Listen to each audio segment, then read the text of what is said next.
Okay, let's go here to T. Will. He says, first thing I hear when I join is Yankees are an absolute mess. Good start. The Yankees have been beset by injuries. They were in first place and they were red hot. Soto's had two different minor injuries. Stanton is currently on the disabled list. They've gotten virtually nothing from their 300 hitter DJ LeMahieu for a year and a half. He's had multiples of injuries. Gleyber Torres got hurt. Then Soto had two minor injuries, but he was out of the lineup. They don't have catching right now, which is a big issue. I bet they wish they still had the catcher they traded to the Padres, Kyle Higashioka. But Yankees are going to make some deals. They went through a stretch. They lost 15 of 20. This is a New York Yankee team that was 51-29. They lost 15 of 20 games, and now they're behind the Baltimore Orioles. They just can't keep people on. Anthony Rizzo's been gone forever. He had the concussion last year, then he got hurt again. So the Yankees are kind of a patchwork franchise right now. So yeah, they got problems. They're going to have to make some deals to try to get another pitcher. And Garrett Cole's not come back to be what he was prior to the spring training injury that he had. It's interesting that they went through that losing stretch, because when the Yankees played the Padres, I mean, it was lopsided. Batting practice. It was unbelievable. Yeah. And so to see them switch like this is incredible. But Aaron Judge is having a hell of a year. I mean, he's got to be the front runner for the MVP, right? Oh, very much so. As long as he doesn't run into any more fences. But he's hitting for average. And I think last I checked, he might have had 34 home runs going into the weekend. So, I mean, he's had a really good season. But we still got the back half of the schedule coming out of the All-Star break. And then, of course, the July 31st trade deadline. And the Yankees, I think the Yankees are going to be a player in terms of acquisitions. Yeah, we're going to find out who the hot free agents are, but everyone needs pitching. All right, let's go here to Callan. He says, usually I'm on the hockey hotline, but let me corner kick you this question. If the U.S. men's national team cans Greg Berhalter, can they truly bring in a big name, or are we wasting this team's talent? Well, I don't think you're wasting the talent, because the preponderance of the roster that he's put out there are really, really young. Pulisic has grown into become a man, and John and I are soccer fans, and we've seen him grow from an 18-year-old who's gone abroad and played a little bit at Chelsea, wasn't given much of a chance, went to AC Milan and played really well in the Italian league, and has come back. He looks so different right now.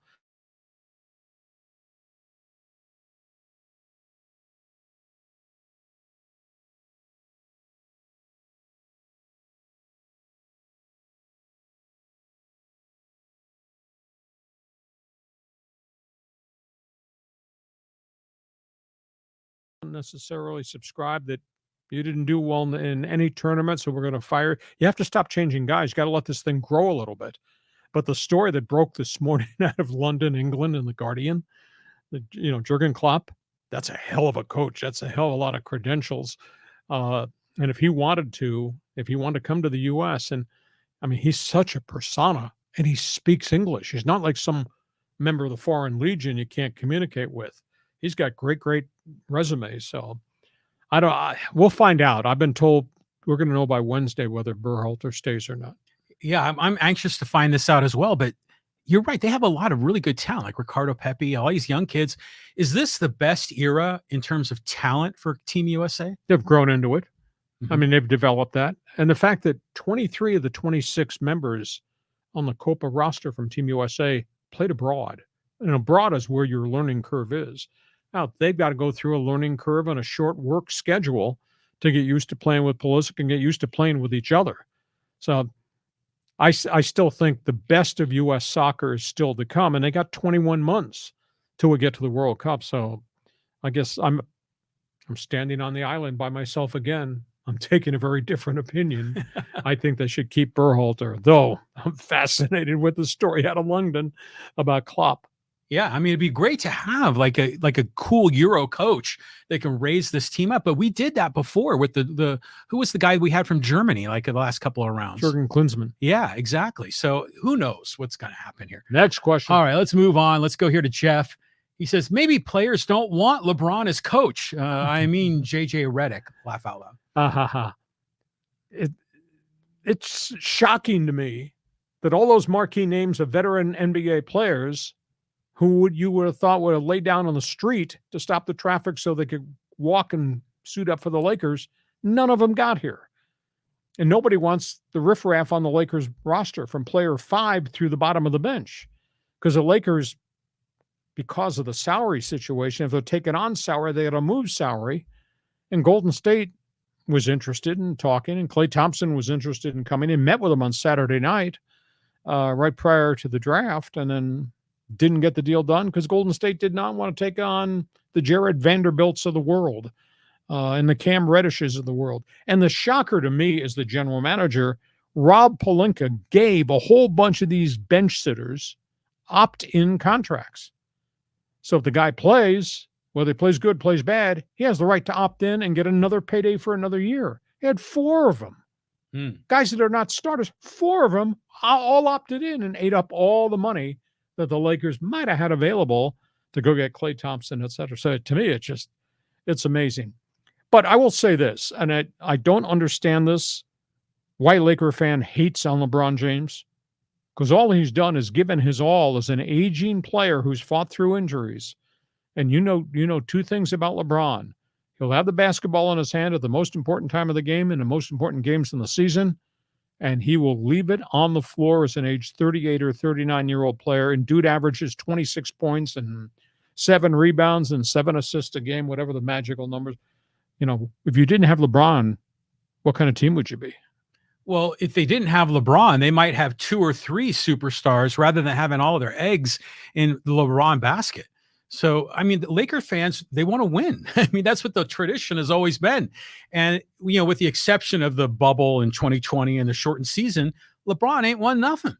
So, yeah, I mean, if I'm a Laker fan, I'm upset. This isn't working. Okay, you got a new coach, JJ Redick. We'll see what happens. But if all these stars don't want to come to LA, I mean, you're back. You're just a mid team. You're just in the mix. Like you say, they'll be like the 7th or 8th seed in the West. It's just mediocre. Mediocrity is thy name. Next question. Okay, let's go here to Running Man. Yes, agree with you totally about Bauer. Get him into the lineup with strings attached. If he screws up, he's gone. Exactly. Second chance, a.k.a. last chance for Trevor Bauer.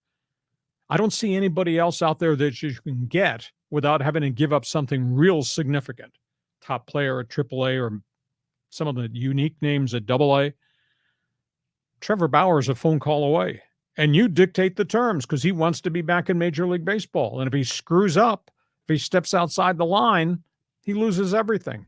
Second chance is last chance for Trevor Bauer. And I'm surprised there is nobody in the working media in San Diego that wants to bring that name up and even talk about that name or create a story with that name. Why not? I don't understand it. UT writes about everything. Why you're not writing about a guy that's 10-0 with a 1.66 ERA who's got I think it's an 89-53 career record. Why you're not covering that angle of the story with a team that desperately is trying to chase down the Dodgers and has got all types of pitching problems? They just don't want to touch that third rail, right? I mean, that's what this is. Everyone thinks that Bauer's a bad guy, and he does have a track record, but on the most recent charges, the dude is innocent. And it's injustice that he's being blacklisted by that Major League Baseball. Padres, Dodgers, Angels, every one of them could use this guy. So someone's got to sign him. And the other one that's out there, but, if you got him, he wouldn't be ready for a month at most is Julio Urias, the former Cy Young Award winner. I mean, he has never been charged now. He is free to sign with the club. And I don't know where he is, if he's in LA or if he's going back to Mexico, but that's a young, live arm. Stupid, yes. But I mean, there's so many teams that have so many pitching problems, but am I the only one that's impressed with Bauer going 10-0 with a 1.66 ERA after what he did in Japan last season? Amazing storyline. Next question. T. Will had another one. I thought this is good. So we're saying that LeBron James is basically Paul Newman from Slapshot. No, because Paul Newman couldn't play hockey at that point of his career in that hockey movie. LeBron James can play. Sphere of influence, the paying public is of the opinion that LeBron's fingerprints are on everything. Well, they are at the Lakers arena. So, but at the end of the day, they They don't have the right mixture of players, nor do they have the draft picks to use as assets to make deals. And guys just don't want to play in LA for the Lakers. Just amazing. Do you think, you know, you have all those players on the roster, the 7th, 9th, 12th guy on the bench, they opted in. But do you think Pelinka did what AJ Preller did, where he gave them too attractive of a deal just to lure them in, and now he's paying the price? Well, he's paying the price. Again, they were restricted as to how much they could give some of these guys, the Cam Reddishes of the world, or the guard Gabe Vincent, who came from Miami but was hurt all year. But to get him to come, I had to pay him a lower price tag because I had limitations with the salary cap. But the flip side is I'll give you, that's right. Yeah. I'll give you the opt-in. So, and Gabe Vincent came and got hurt. Cam Reddish came from the Knicks and he got hurt.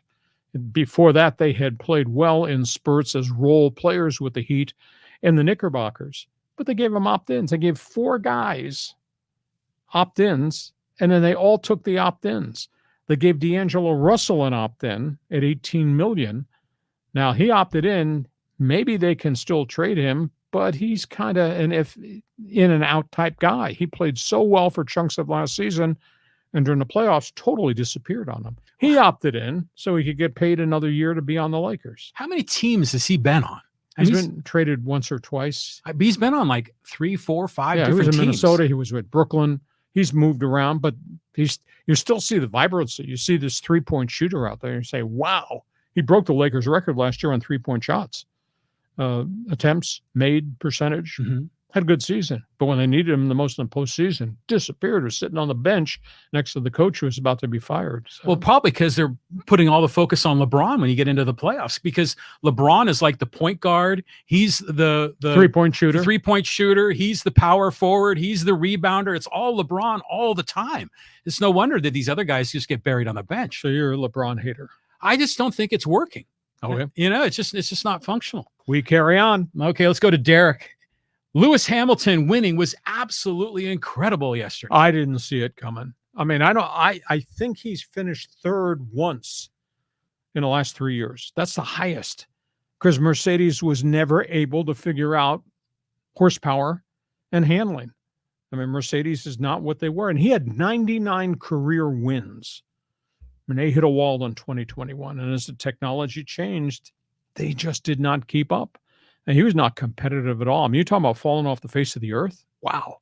And to see that, now he's gotten progressively better the last 3 to 4 weeks. And I don't know whether they've found handling, or everybody's got the same components of horsepower. But he's had 3 or 4 decent races, but not like he was in first place, any of those races. Not that he was going to win. But to get to the podium would be an accomplishment compared to where they were in 22, 23, and most of 24. So for Sir Lewis to win that thing, and I tell you, everybody's chasing Verstappen. Holy cow, you're talking about pressure. He's feeling it, but he's had a great run with Red Bull. But now he's contemplating asking for a release from his contract so he go to another team. Wow. Strange. Okay, so got to open up a slot for Andretti somehow in this.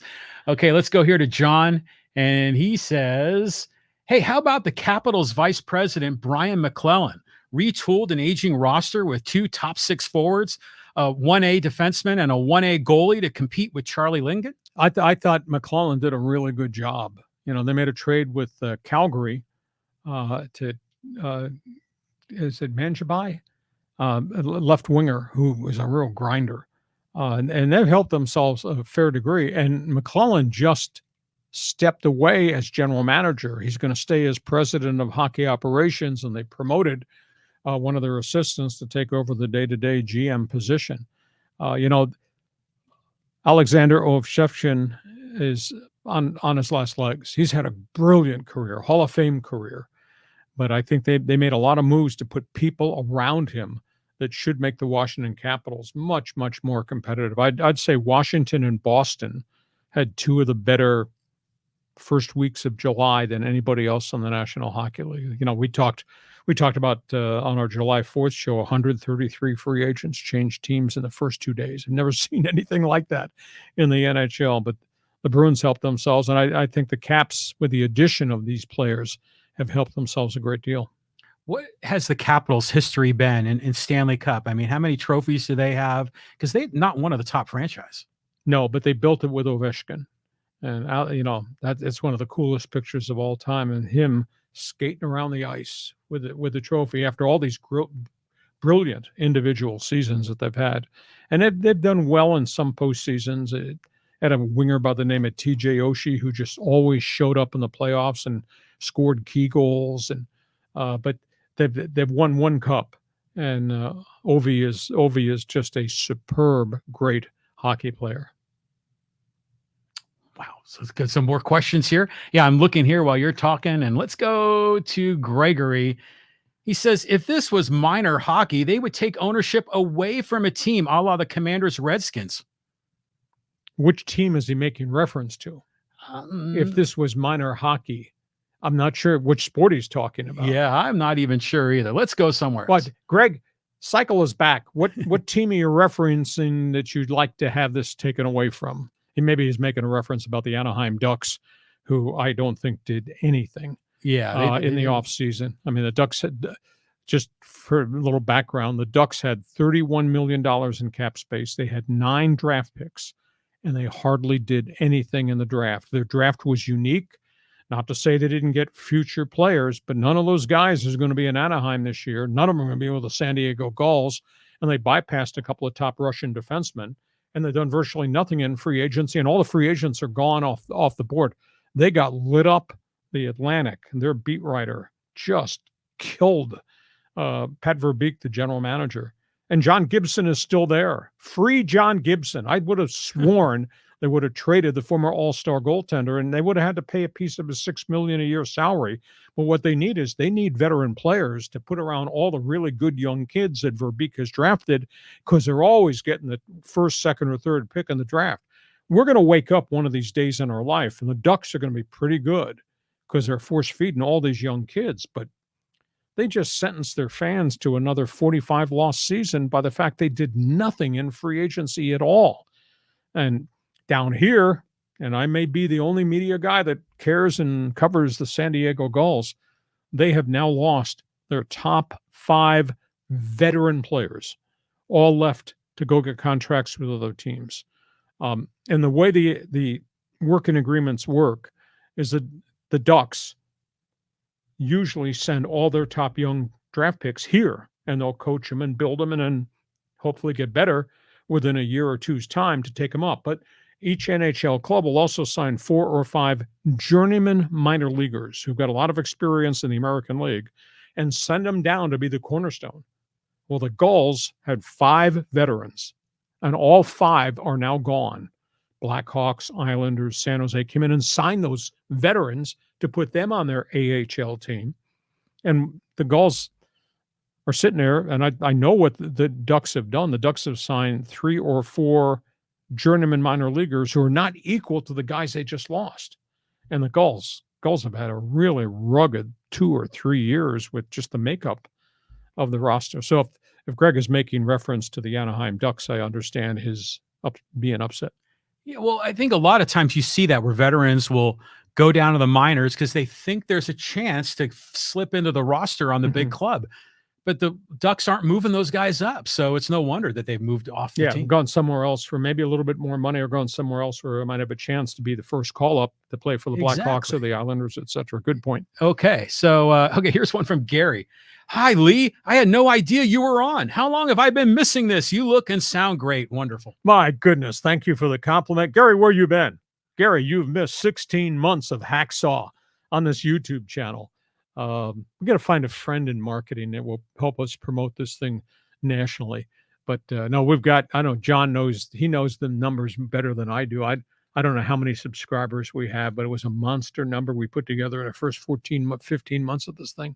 Oh, yeah. It was like 1.8 million viewers of Hacksaw content. When you added it all up, X, YouTube, Facebook, downloads of the audio podcast, it's unbelievable. I mean, it's really doing well. Gary, tell a friend. I know you can find a friend. Thank you for joining us. I worked on TV with Gary Kelly, and we are here doing this Mondays at 1 p.m. and Thursdays at 1 p.m. Okay. You want to fit in a couple of social medias in here? Do it. Do it. All right, here we go. Let's Okay, let's talk Padres baseball. This is from the IDF commander, and he said, so the Padres have an issue at shortstop. When Xander Bogaerts comes back, he's going to have to play. What do you do with Hassan Kim? I don't want to see Cronenworth back at first base. I like him at second. I like a rise at first. I don't see Kim as anybody long-term with this team either. He's not going to be re-signing with the team next year, so you might as well get rid of him. He's not contributing anything. Well, we got to make sure Bogaerts has just started his rehab games at El Paso. We got to make sure he holds up. And Xander is probably a better shortstop than he is a second baseman. So you got extra people. He wants to use Kim as trade bait to go get a pitcher. Makes sense. Would somebody else take on Hassan Kim on a short-term rental and would Tampa take the shortstop and give you one of their frontline pitchers? I bet Colorado would take him, and maybe you get Quantrill back. I don't think A.J. Preller has an awful lot that he uses trade bait. I'd hate to see Kim go because he's hitting better now than he hit early. He's playing better defense now than he did the first 2 months of the season. And we had last year's star-studded season for him. So just got to be careful if you're going to move him, but who you're going to get back. If it's the right pitcher, maybe I look at that. And Bogaerts comes back and there's a traffic jam in that infield. Somebody's got to be the DH. Yeah, exactly. So maybe Bogey becomes the DH, and we'll just see if he can hit back. He was hitting 219 when he got hurt, but he hit, he's a career 280 hitter. I mean, he was a really rock solid veteran player. And when you moved him to second base, he wasn't quite the same player. He'd never really played that. And then he got hurt. Well, clearly you're right. I mean, one of those, I'm right. Of course you're right. The infielders, one of them has got a slot in a DH and you can rotate him around. But the problem is that Donovan Solano is playing pretty well. Yeah, super utility guy. He's having a better season. It's weird to me. He's moved so much, and yet everywhere he's played as a super utility guy, the guy hits. I think his career batting average as a super sub is like 280. Yeah, and he makes plays at third base too. Yeah. I mean, so that was a great pickup by AJ. But yeah, there's going to be a traffic jam here. But I don't know what you're going to get from Hassan Kim if you try to trade him. I mean, great defensively, although a little bit down this year. Hitting what, like 220 or 230? It's not like you're going to get a big haul. You're not going to get a starting frontline pitcher for him. No, but if Colorado wants to move Quantrill, who's had injury issues and has also got, I think, 1 year left before free agency, Quantrill's established. I'd trust Quantrill more than I would any of these other guys that they're out there talking to. Oh, I agree. And they can't make the deal to get the White Sox left-hander Garrett Crochet. The price is too steep, and ownership will not let him move other top minor leaguers. And I don't, Kim to Chicago for the White Sox, you're going to put more in the deal than just that to get access to Crochet, who's their top left-handed pitcher. And I think he's got 2 years left. So it'll be fun to see as we go through the last 2 weeks of the season, because they're going to have to make a deal to get a pitcher. I'm a big Quantrill fan. I would take him over any of these other guys. Yeah, I tend to agree with you on that, because he had his moments in Cleveland. Because when Clevenger was stinking up the joint or was hurt, we saw Quantrill perform well for the Guardians. He's got an ERA of like 2.39, and dude pitches at Coors Field. Yeah, I mean that's all right. I'll tell you what. Yeah, the Padres, it's just a mess right now. Let's go to another Padre comment, and this is from Nestor. He says, this to Hacksaw, I've never liked what you have to say, always negative. Why don't you help out the club and contribute? Because they wouldn't want you. This guy follows me. This guy dislikes me. That's okay. I got no problem with that. At the end of the day, you are what your record says you are. Nestor, are you ignoring the scoreboard? The scoreboard that reads A.J. Preller has had 3 great months in 9 years. With all the player deals and all the money he spent, all the acquisitions, all the trades, 3 great months. That was the year they chased down the Dodgers and beat the Dodgers in the playoffs, and the year they got to the NLCS against the Phillies. 3 months out of 9 years. I'm just telling you what's happened and the way it is. But keep following. Keep reading my website. Maybe somewhere along the way I'll write something, say something that you agree with. But thank you for joining our podcast, because you're pretty smart to join our podcast. Yeah, well, the local media just kisses butt to the Padres. I mean, they are always selling it. They're always pushing the best case scenario. I mean, you tell it like it is. And it's funny how the fans react on social media. Some of them think, oh, you're a Padre fan or you're a Dodger hater, or they're all trying to interpret which team you're really rooting for. And the same thing with the Chargers. And it's funny how people just want to dig in deeper to find out what's making you tick. Give me the information. Based on my sports intelligence, I will give you my response and my opinion on the information. Agree or disagree? Too bad for you, but thanks for following. Okay, let's go here to Dodgers. We'll talk a little pitching here. This is from Isnun. He said, all those injured pitchers are honestly not great. I'm a Dodgers fan, but I also not a Dodger apologist. The offense will get it together, but there's no combination of pitchers coming back that make one decent one. Yes, they need to trade for not just one starter, but two. Oh, and maybe one or two pen arms that are decent. Obviously, that's not happening, so I see another early exit. You looked at the depth. You looked at the numbers when they came out of Camelback Ranch, and you said, this is a pretty decent team. They got 10 pitchers on the disabled list. Now, when you say they don't have any decent starting pitching, please. Yamamoto looks like a real stud. Now, he's got this rotator cuff strain, and it's been very quiet. He's not been throwing. They've shut him down for a while, so that's a significant injury. But he was lights out. He had, I think, 8 straight dominant starts. And when they lost him, then the rest of it unraveled. And, you know, let's not lose sight of the fact Buehler's been a hell of a starting pitcher. He's had 2 elbow surgeries now. And he's back in rehab and throwing in the minor leagues, and they would assume to get him back. And don't lose sight of the greatness of what Clayton Kershaw has done over the course of his career. But as he says, old man arm. And so he's got a lot of mileage on him. Bobby Miller showed flashes. Gavin Stone has shown flashes. They got more kids coming from their farm system. So I'm not ready to give up on the Dodgers. They've just had, I guess at the end of the day, Eisen, 10 pitchers on the DL, and they're still in first place. So let's not condemn Dodger baseball because organizationally, they're still in first place. That's amazing. Well, who are the other starters down there? We've talked about Kershaw, Buehler. We've talked about Yamamoto, Dustin May, Tony Gonsolin, maybe not this year. Okay, but knee surgery. But he's one of those 15 or 16 guys, right, that are on the injured list. Well, they got 10 pitchers out of the 15 or 16 on DL. So who else is on the injured list that's a potential starter? Nobody is ready to come off. Yeah. I know that. So they're a little bit wafer thin, but Bobby Miller was really established. He saved him at the end of last season, and he came out of the gate flying, and then he injured his shoulder, and he was out for an extended period. He's back. He's not dominant yet, but it's coming back from those procedures. It just takes time to come back.